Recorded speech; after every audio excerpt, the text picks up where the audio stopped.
Hi, welcome to Wings for Life International. My name is Ann Edenfield Sweet. I'm the executive director and the founder of Wings for Life. And I am so excited to have Sean Cowgill with us tonight. He actually does a national podcast, and I was invited to be on his podcast. That's how I found out about him. And what a wonderful man, and what a story he has. He is a 57-year-old man. As he says, he comes from a dysfunctional family of alcoholics. He was born and raised in San Francisco, and he ended up with a drug and alcohol problem. He now is 4 years plus, counting, clean and sober, but he did unfortunately end up in prison. And so he's been a very strong advocate of AA, and he was very instrumental in claiming AA as one of the keys to success for him, even while he was in prison. He started making YouTube videos and now has done over 100 shows. And the whole goal is to help people before they go in, help the families, and help that returning citizen when they come home. And so he has dealt with just tons of questions, anything you can imagine, I'm sure he has been asked. And so we're going to be asking him some of those things too. If you had to pay for a consultant to help with this, oftentimes they charge $5,000 to $10,000 to do what he does for free with his podcast. So he's going to tell us all about the podcast and all about what he does. And I am so happy to welcome Sean Cowgill with us. So Sean, welcome. We're glad you're here. Thank you, Ann. Thank you, Ann. Wow, quite an introduction. So, guys, I'm just like she said. I'm 57 years old. I've been out of prison about a year and a half. Now, my time was in the federal prison system. I know most people are going to be state prison, but like Ann was telling me, prison is prison. I got through that, and it finally took prison, I think, to turn my life around. Now, I've been in several residential drug and alcohol rehabs, and they work while you're in there. And I would get out, and I would find a job, and I would get a car, and I would get the girl, and I would get the house, and everything would be good. And I'd end up back on the drugs and alcohol. And that's a long story. We're not going to get into that today, but, I've had my struggles, and, both. I come from, family grew up on welfare cheese and all that stuff growing up. His parents were divorced. It was a violent household, and dad beat mom, beat me, beat my brother, and but now I'm 57, and it's like in your 50s, and you're still getting high and still ruining your life. It took prison to wake me up. I've been to county jails a few times just for little things, guys. A quarter gram of cocaine will get you 6 months in jail out here in California, and I've done my little times with that. Still never learned my lesson. I mean, I thought I'd learned my lesson. I was going to change, but I didn't. So when I finally went to prison, guys, there was no AA meetings there. So I got with our warden, and she let me start some AA meetings. And even though drugs are my main purpose, I tried to do NA, but NA wasn't writing me back. AA sent me boxes full of books and literature and pamphlets and everything to start the meetings. It's called H&I. Hospitals and institutions, and if you are in a prison or even a jail, you can write to AA, and they will send you this literature. There is pen pals you can write to. AA really helped. It's called H&I, and they probably have guys that come outside and come to do meetings at your prison. They don't really do it in federal prison, so I started my own meetings and had about a dozen guys on a regular basis that came and went through, and there's 5 or 6 of them that are out now, and we still talk, and we're still sober today, and we help each other. You know what I mean? And, that's so, I've been out of prison about a year and a half, and I did a little less than 3 years in federal prison. Like Ann said, got about 4.5 years clean and sober now, and I finally got it. It's never too late, so, like, I'm in my 50s, and, it wasn't my first attempt. So don't give up. Don't think you're too old. Don't give up. You know what I mean? So like Ann said, I started this YouTube channel, and I was lucky, not like you guys. I got out on pretrial, and the feds, they'll give you a bail. They'll bail you. It's a no cash bail kind of thing for some of us. Not everybody, but the nonviolent crimes, you get to be on the outside. I was on the outside for 4 years, as they say, fighting my case, but waiting to get sentenced is what it really is. And there's not a lot of information on the internet and YouTube, and there's just not a lot of help. So there was one guy who helped me, who's now a prison consultant on YouTube, and he charges $5,000-$10,000 as a life. This guy helped me for free, but I wanted to start. I just planned to do a couple videos to tell people what it's like in prison. My first day in prison was my first video. And I started getting calls from the gate because I put my phone number up there. So now I probably had at least 100 people I've talked to. In about 9 months I've been doing these videos. I get emails, I get comments, I get texts, and everybody's going through it. I get family members that call me. I had a mother call me like 2 days ago. Her 18-year-old son is in county jail, in the federal detention part of the county jail for gun charges and drug charges, and they're not going to let him out on pretrial. He's going to get sentenced and go to prison. But she needed somebody to talk to, and what it's going to be like. And he's got a Fed case, so I was able to answer some of her questions about where he's going to go. He's 18 years old. He's not going to a camp. He's not. We did her. There's a thing, custody level points. Guys, level 1, 2, 3, or 4. Where's he going to go? He's probably going to be a 3. He's probably going to a medium. I don't think he's going to the penitentiary, and he's lucky. But he will go to that next time, if there is a next time. So, I talked to her about what he's got to do while he's in there so he doesn't get on that revolving door. That life sentence, just the installment plan. You guys know what I'm talking about, right? If you can break that cycle. So, Sean, tell us, what are some ways that you could better yourself while incarcerated? Because we've got some people today that are listening to us. They are in prison. There might be somebody that is family members that have loved ones that are listening, and they say, what can I do to help? And how can I advise them? So what is your advice for ways to better yourself while behind bars, any kind of bars? Yeah, so I made a list of things, and I'll talk about them, but I want to tell you guys, it's not the end. It's the beginning. I'm hoping you guys all have release dates. I don't care if it's 10 years down the line. I'm hoping you'll have a release date, because then you'll understand. But don't look at it as the end of your life. Look at it as the beginning of your new life. But you got to work on yourself, and it might be hard where you're at. I'm not sure what level prison people are at, and it's not always easy to find time alone to do things. But here's kind of what I did. I'm going to go over this list. So first of all, you need to be willing to change and willing to learn. Are you? Or are you just want to stay angry at the world? And are you willing to change? Do you want to change? That's the first step. Nobody can make you change. You know what I mean? And some people think, well, I don't need to change. It's not me. It wasn't me. It's just what? It's just that you got caught. Is that what it is? Because a lot of people think it's the laws that Hello, Ann. I lost you. I think we lost. No, I'm here. I just thought people might want to just look at you, Sean. Oh, boy.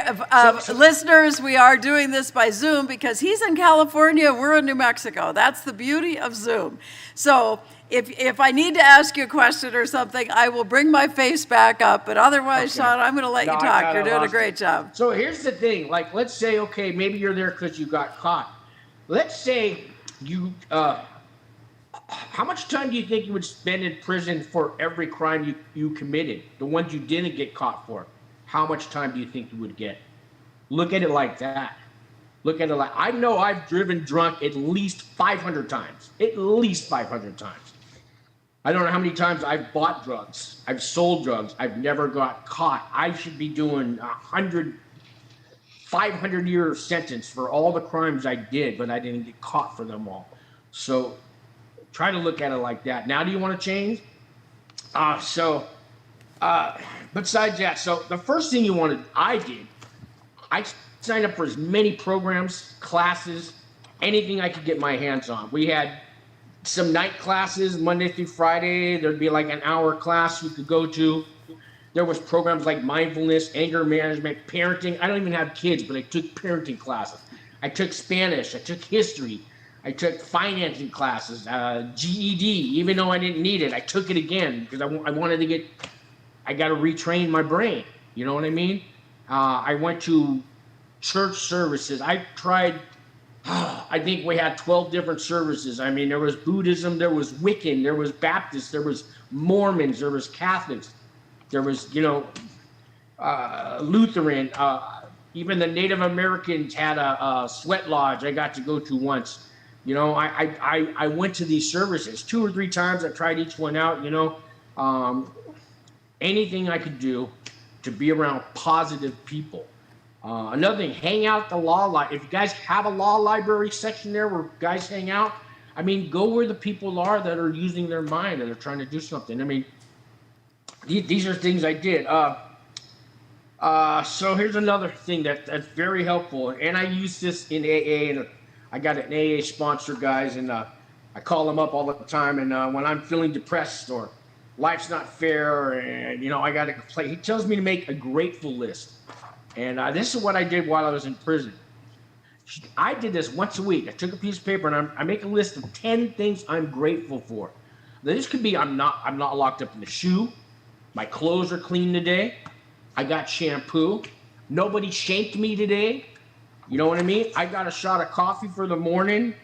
I'm alive. Maybe I got family members that let me write to them. I mean, a list of 10 things you're grateful for. They could be little things, and I know you're in prison, and it's like, what could you be grateful for in prison? You think of them. Think of the things. You got blankets on your bed? You got a pillow? Do you got some commissary? I mean, you know what I mean? It's whatever you could think of. That's you write down 10 things, and if you do this once a week, you're actually going to build your self-worth. It's these things work. Another thing, exercise every day. I don't know if you guys get out to the yard, to the track. In the feds, I was at a camp, and we had all kinds of places to walk around in the outside, but I know in a lot of state prisons it's only about the yard time and all that, but if they let you walk the track, exercise, this is probably things you guys do anyways, and your push-ups and your sit-ups and your burpees and all that stuff, but do that and exercise your mind as well. Try to meditate, try to exercise your mind as best you can. Another thing I did, I had the luxury of bringing in a list of people. I had time to prepare to go to prison, so I had a list of family members that were willing to let me write to them. I wrote 20 letters a month, but if you could find 5 people to write to a month, if you have family, that's great. Write to the little kids in the family. I wrote to some drug counselors from those rehabs I was in. I called them out. I got their addresses. I had people in AA that I wrote to, and I got these AA pen pals when I was in there. I wrote to them. That one guy with the YouTube channel, his name was RDAP Dan, and he's got a YouTube channel, and I wrote letters to him, and he wrote letters back to me, and you know what I mean? I found 20 different people to write letters to, and I kept a list, and I'd check it off every month, and I'd have the 20 letters. And not everybody wrote me back all the time. Some people took 6 months until they wrote me back, but they did write me back. I got 3 cousins and an aunt who wrote me back. I had a father who wrote me back, who died while I was in prison, the alcoholic father, but I was able to come to terms with that, so to speak. And my mother died about 20 years ago, but I still found people to write to. And if you guys don't have anybody to write to me, and my information will be on there, and I will write you back. Then at least, I was talking about exercise your mind, so at least once a week, find a newspaper to read, find a law book to read. Even if you don't care about the law, you want to exercise your mind. An educational book, a book on history, a religious book, a Bible, a Torah, the Quran. I read all those books in there. You know what I mean? You want to exercise just knowledge. Seek knowledge and seek spirituality. I mean, here's another thing. Once a week, do something kind for a person for no reason at all. Have you ever heard of integrity? It's doing the right thing when nobody's listening. I mean, when nobody's looking or when nobody's listening. So maybe you got an inmate that's got no money on his books, never has commissary. hand him a soup, give him a shot of coffee. For no reason at all. Don't expect anything back, just to do a kind act. Try to do a kind act for somebody once a week. Do it. It builds your integrity. It builds your self-worth. And the last thing I got here is when a new guy comes into the prison, find one of these new guys and reach out to them. You know what I mean? And maybe show them around and, you know, show them the ropes, take them under your wings for no reason at all. Just be a friend to a new guy. I mean, pick the right one, the one that you think, you know, you can handle, if they'll let you even. But remember what it's like your first day of prison. I don't care how tough you are. I know you're scared that first day. Even if you've been there before and you think you got your own, find that guy who's, you know, never been to prison and show him around and just be his friend. Don't want any reason. Just try it. Just try it. Reach out to somebody else and give back, and you'll notice a difference. So those are some of the things.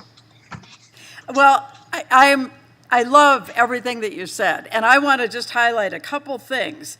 Take every class that you possibly can. I am a volunteer that goes in there. Every single volunteer goes through a lot to be able to go into that prison. And Sean is exactly right. They care, they have something to share, and you can take advantage of this and you can learn from them. They can make a difference for you. Now, I'm also going to share about writing the letters. We have a board member now. He spent 33 years in Oklahoma prisons. He wrote letters every day to different people. For 33 years, he earned enough money to buy the stamps and the envelopes.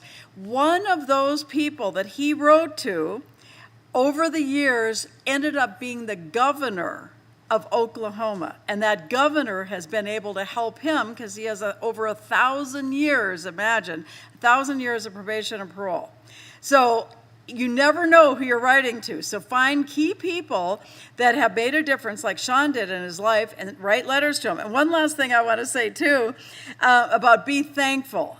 Believe me, sometime I'll tell you all what the prisons are. I've been at prisons in Liberia, every prison in Kenya, prisons all in India, and prisons across Russia. And I will guarantee when Sean says be thankful for a pillow, a blanket, a roof over your head, not bugs, with lights and heat and air conditioning, if you have it, be thankful. So I just wanted to share that because I have been in the prisons on the other side and been at a whole bunch. And you do have a lot to be thankful for to be in an American prison. So Sean, that was fabulous. That was so helpful. Now, why don't you share about things that you recommend that people do after release? Okay.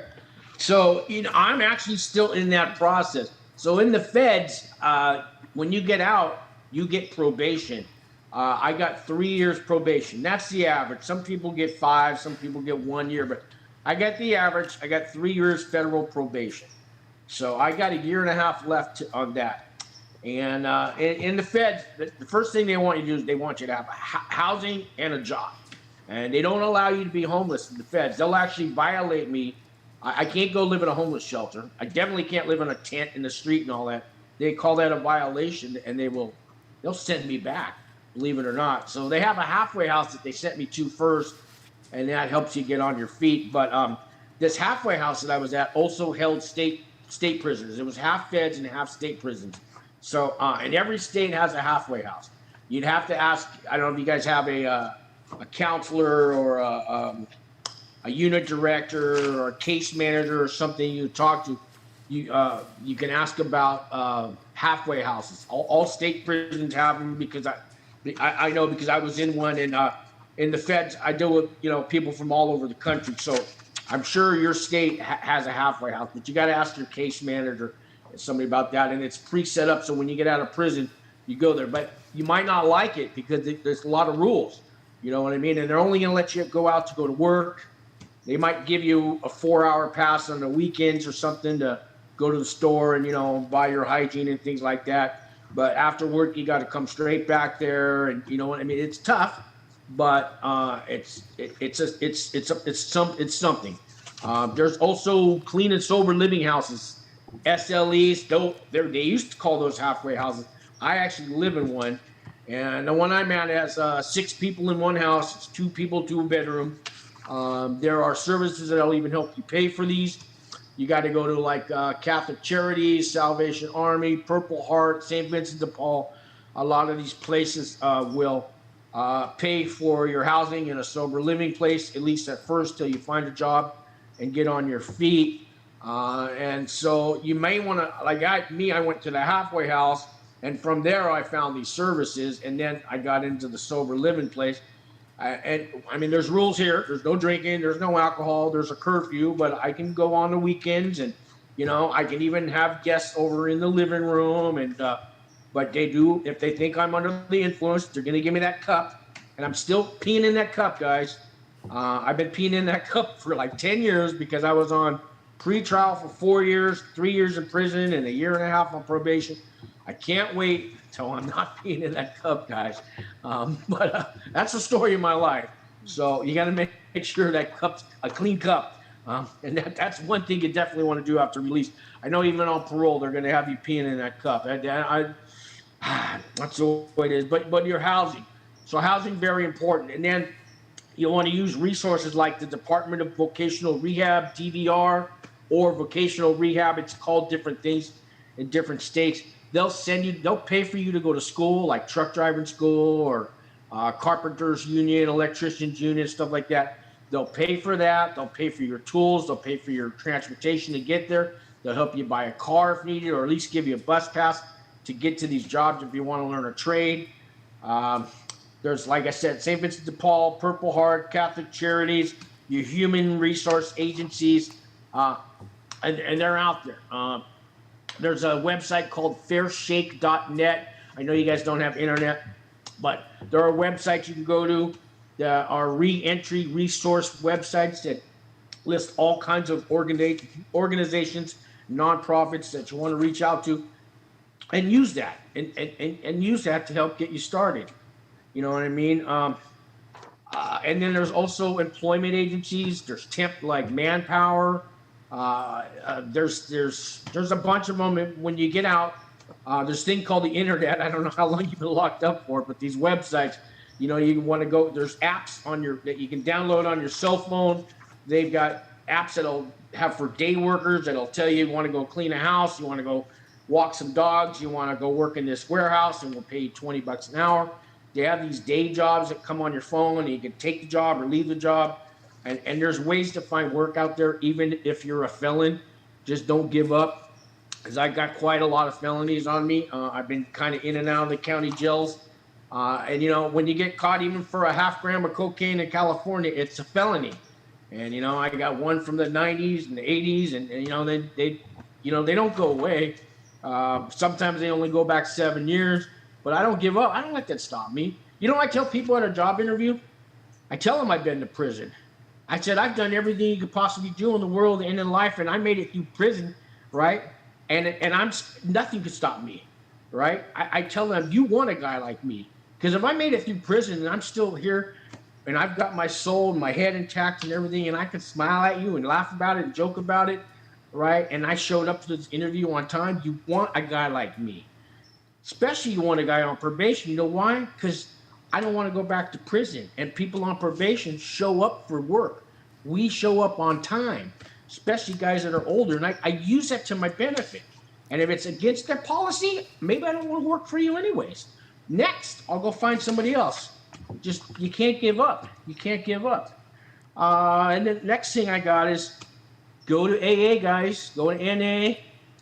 Join some kind of recovery self-help group. If you've got a drug and alcohol problem, if you don't, try church, man. There's all kinds of different I'm not going to preach which type of church, because I don't know if you believe in Allah or God or Jesus or whatever it is, but find something to believe in other than yourself, because believing in yourself got you in prison. Hate to say that. There's something up there. I believe that. And you need to find that and find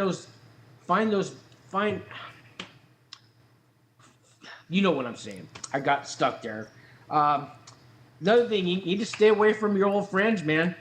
Your buddies that are cruising in the car 4 deep and want to go, and that girl or that guy, stay away from them. You know who I'm talking about? The one with the bag, it's got the motel room, and it's just for the night. And the one that's in and out, the one that's always, the troublemaker. That girl. You stay away from her. And you guys know who I'm talking about. You got to stay away from those women, those bad women, those bad men. You're just going to end up back in the lifestyle. And if you really love that lifestyle so much, we'll get used to prison, because it's gonna be your life. And I know deep inside you don't want that to be your life. You may tell everybody around you that this is your family here in prison. I know you don't really mean that.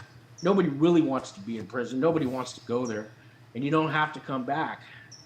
But you got to give up those old people, find new friends. This is what, you only live life once. You know what I mean? How'd you like to get to the end of your life and say, well, if I only tried that, maybe I should have. Well, maybe those maybe I should have, you could actually do now. You don't have to ever look back in your life. You can look forward. And the last thing I'm going to ask you guys to do is to volunteer at food banks, volunteer at homeless shelters and churches, senior centers, after-school programs, nonprofits. Go volunteer for Wings for Life, and always need somebody to sweep and mop and all that stuff. Whatever it is, if it's emptying the trash, and maybe you even get a better job volunteering, but go feed the homeless. Go give back. And this is how you network. This is how you actually find jobs.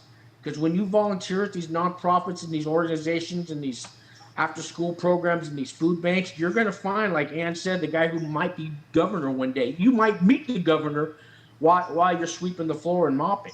You never know who you're going to meet, right? But when you volunteer and you give part of yourself to the world, to give back to somebody, there's always somebody worse off than you. Don't ever forget that. And that's about that. That's about it, Ann, for me on that part. Well, my gosh. Enough preaching. Oh, no, that preaching. That was great advice from somebody that's been there. And I always say, thank heaven, at whatever time you come to realize this, you're 57, you've got the rest of your life in front of you. If somebody is listening and you're younger, my gosh, you got the whole rest of your life. Listen to somebody who has been there, and Sean has been there, and now that's what he does. He helps other people. Now, Sean, give us your email. Okay, so my name is Sean Cowgill, S-E-A-N. You like Sean Connery, S-E-A-N. The last name is Cowgill. That's a cow with a gill, at gmail.com. Okay, and so it's your, just like your name is reading on the screen. So it's Sean Cowgill at gmail.com. And your phone number I've got is 415-410-4612. Is that correct? Yes. So 415, and I'll put it in the chat room, 410-4612. And of course, if you get in touch with me, I will get you in touch with Sean.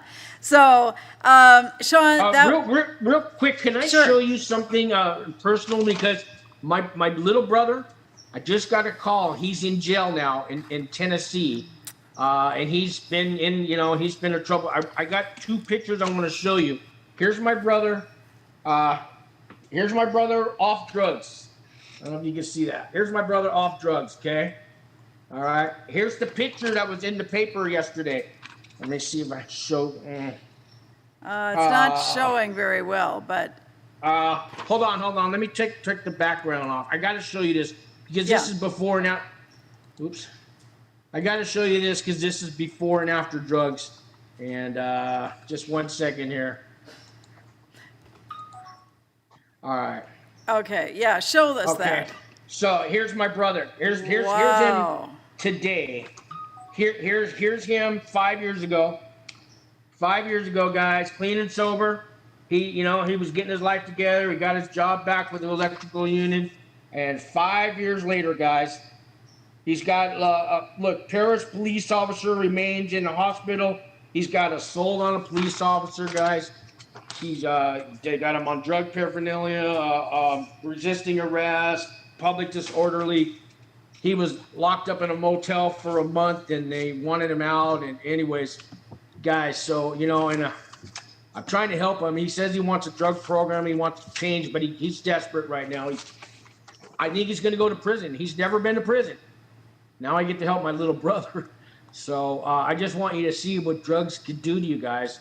So, I just wanted to share that with you. I'm trying to help out my little brother, but I mean, he says he's scared. He finally, he knocked the taser out of a police officer's hand and took it back and threw it at him. And it's not going to be good. He's going to go to prison. And we don't want anybody else going to prison. And that's what you do now, Sean. You've lived that life, and now you're helping somebody else.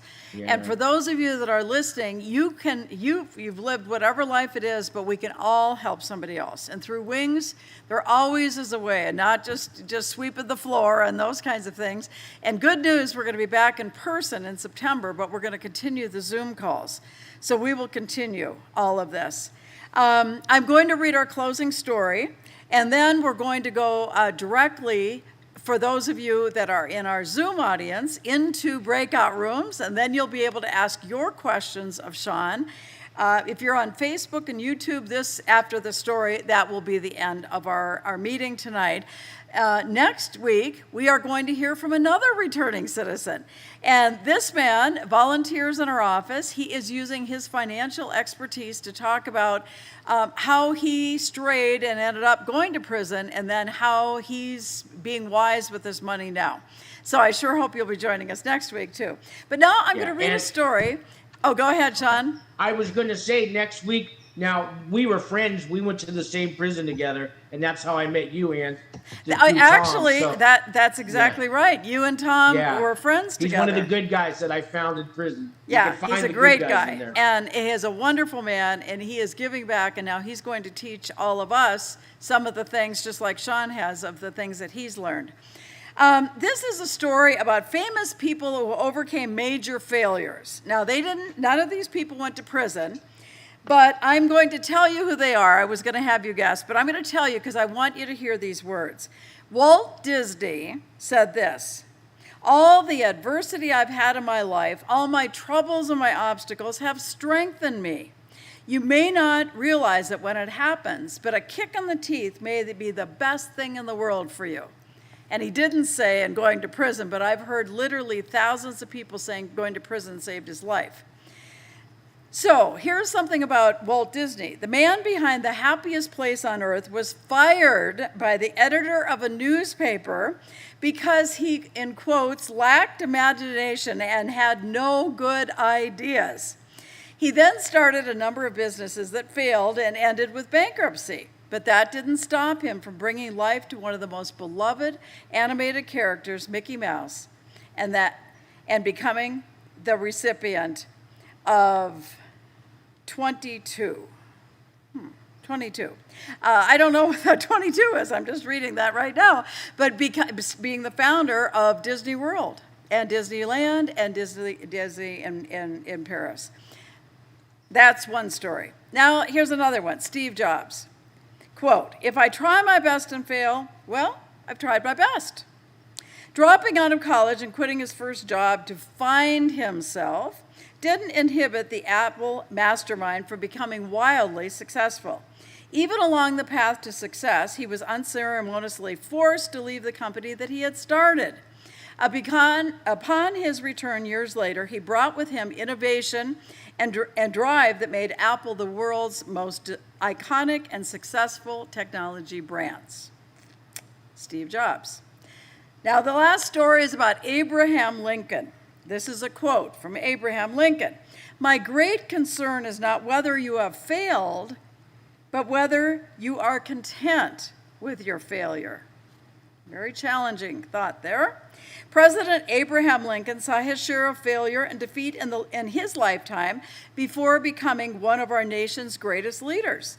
30 years prior to winning the presidential election, he lost his job, he failed at a business, had a nervous breakdown and lost 8 elections, but instead of giving in to failure, he persisted to become the 16th president of the United States of America.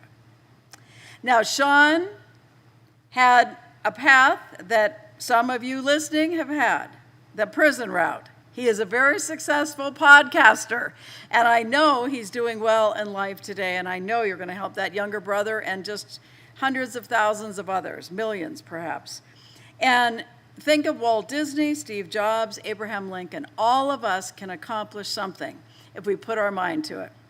So just because you've been incarcerated, you're a returning citizen, or have somebody, a loved one incarcerated, that has no way defining who you are, and we want you to become the person that God intended you to be. So have a great night. Stay with us for Zoom, and otherwise we will see you next week. So good night, everybody. Thanks so much. Bye-bye.